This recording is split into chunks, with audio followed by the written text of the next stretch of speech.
भीमाशंकर दर्शनाला आलेला आहे. मे महिन्यामध्ये पावसाळी वातावरण, पाऊस पडलेला आहे. सुंदर तसा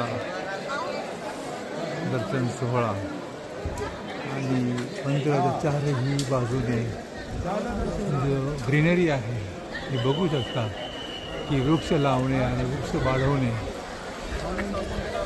हे आपलं परम कर्तव्य आहे. ते चुकता कामा नये. महादेवाला देखील तेच आवडतं.